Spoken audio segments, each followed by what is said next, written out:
नमस्कार मित्रों, एक बार पुनः आज के इस वीडियो में आपका बहुत बहुत स्वागत। मित्रों, हमने कवि कुशलाप और कल्लोल द्वारा रचित ढोला मारोरा दुआ, जो कि एक प्रेम काव्य है जिसमें विरह का मार्मिक वर्णन किया गया है, इसका हमने अध्ययन किया बीए पार्ट प्रथम में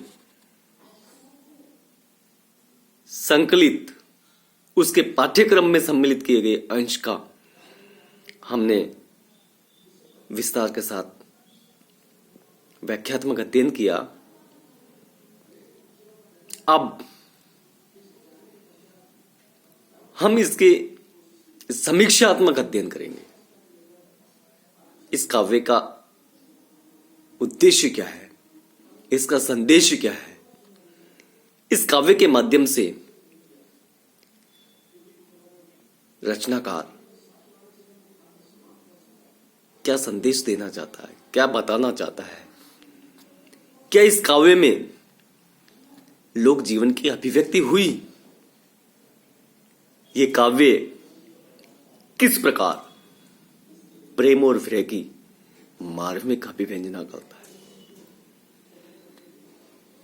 इसके भाव पक्ष और कला पक्ष में किन किन प्रवृत्तियों को, विशेषताओं को सम्मिलित किया जा सकता है,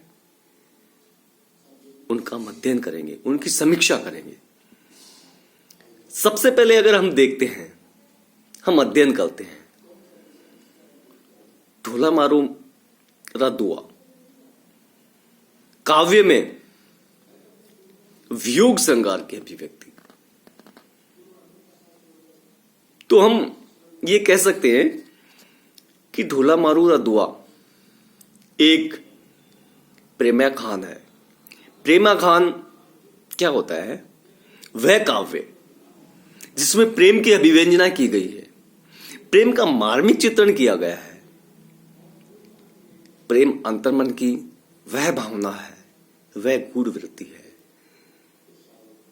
जिसका चित्रण करना सहज नहीं होता है। इसी वृत्ति का वर्णन कविवर कल्लोल और कुशलाप ने ढोला मारोरा दुआ के माध्यम से किस प्रकार किया है। कहा जा सकता है कि ढोला और मारो का विवाह बाल्यकाल में ही हो गया था और इस विवाह का उनको ज्ञान नहीं था। जब युवा अवस्था को प्राप्त करते हैं तो उन्हें इस बात का पता चलता है, क्या ऐसे कहा जा सकता है कि मारवाणी जब युवा अवस्था को प्राप्त करती है, युवती बनती है, तो उसे स्वप्न में एक दिन राजकुमार ढोला दिखाई देते हैं और इस दिन के उपरांत उनके मन में प्रेम की उत्पत्ति होती है और प्रेम की उत्पत्ति के उपरांत विरह का उत्पन्न होना सहज प्रवृत्ति है, क्योंकि उनके मन में राजकुमार ढोला से मिलने की उत्कंठा, अभिलाषा, जिज्ञासा उत्पन्न हो जाती है। यही विरह है। इस विरह का किस प्रकार कवि ने इस रचना के माध्यम से वर्णन किया है, उसको अभिव्यक्ति दी है, ये हम अध्ययन करेंगे। मित्रों, ये जो ढोला मारोरा दुआ है, इस काव्य के पूर्वार्ध में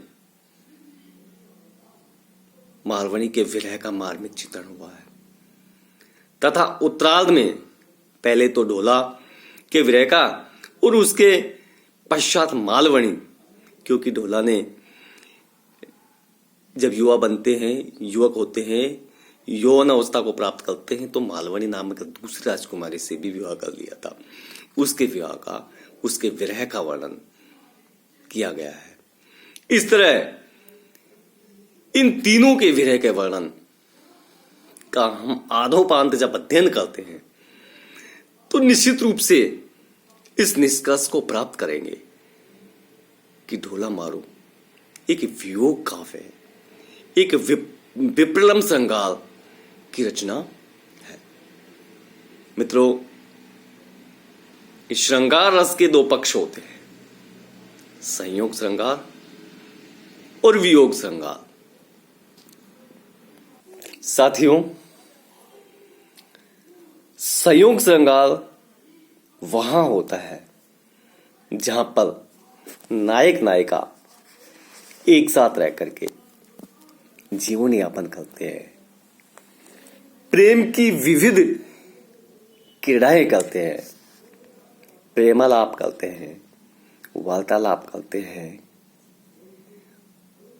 हंसी मजाक करते हैं, विविध प्रकार की क्रीड़ाएं करते हैं, आलिंगन करते हैं। ये सब जो दशाएं हैं, ये जो सभी स्थितियां हैं, ये संयोग श्रृंगार की स्थिति होती है।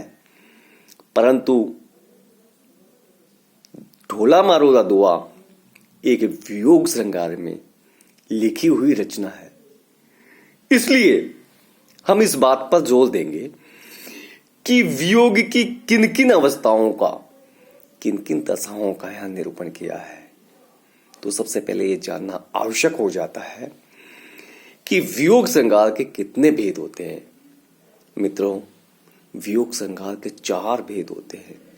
वो 4 भेद हैं पूर्व राग, मान, प्रवास और करुण।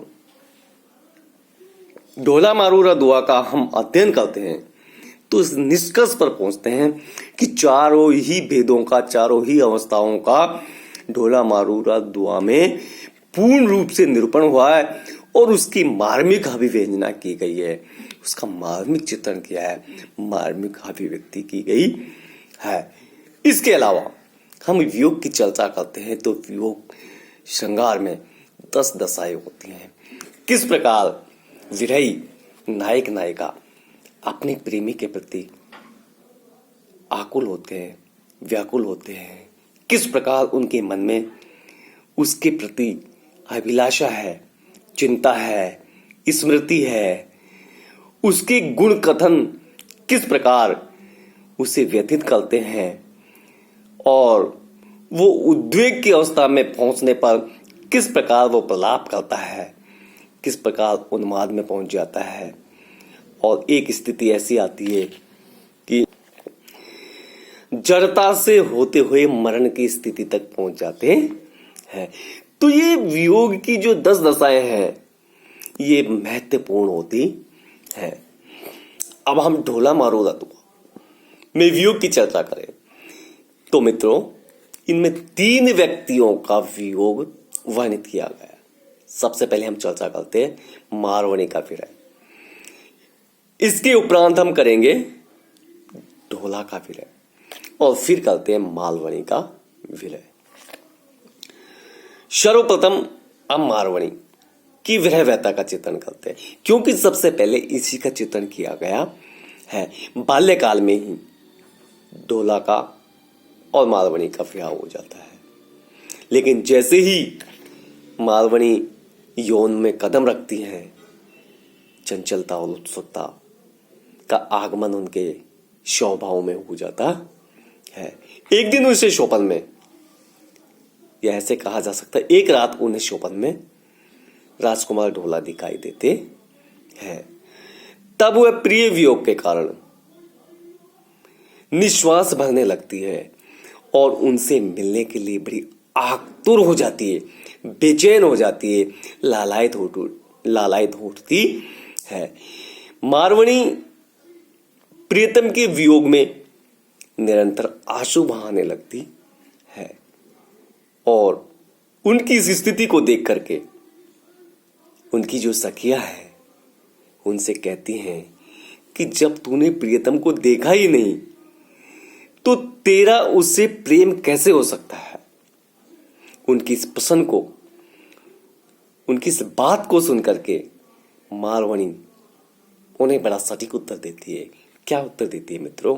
मारवणी कहती है, जे जीवन तिन्हा तणा, जे जीवन तिन्हा तणा, तन ही माई बसंत, तन ही माई बसंत, धारई दूध पयो हरे, बालक किम काड़ंत। मित्रों, मारवणी के इस कथन को सुनकर के उसकी सखियां कहती हैं कि निश्चित रूप से डोला ही तुम्हारा पति है। इस तरह मारवणी को बाल्यकाल में ही डोला से जो विवाह हो जाता है उसका ज्ञान हो जाता है, और इसके उपरांत मारवणी के मन में अपने प्रियतम से मिलने की तीव्र अभिलाषा उत्पन्न हो जाती है, और ये पूर्व राग के रूप में उनका प्रेम, उनका वियोग परिणित हो जाता है। और उनके इस प्रेम की विरह अवस्था के कारण उनका शरीर जीर्ण शीर्ण हो जाता है, जर्जर हो जाता है, और काम जो से संतप्त हो उठता है। फिर उनकी स्थिति ऐसी दयनीय हो जाती है, ऐसी करुणाजनक हो जाती है, जिस प्रकार पपैये की हो जाती है। और पपैये के समान ही मारवणी अपने प्रियतम के लिए विलाप करने लगती है। विलाप किस प्रकार करती है? बाप हियऊ आषाढ़ जिम विरहणी करई विलाप। मारवणी बादलों की गर्जना को सुनती है और बिजली की चमक देखती है तो डरकर भयभीत हो जाती है।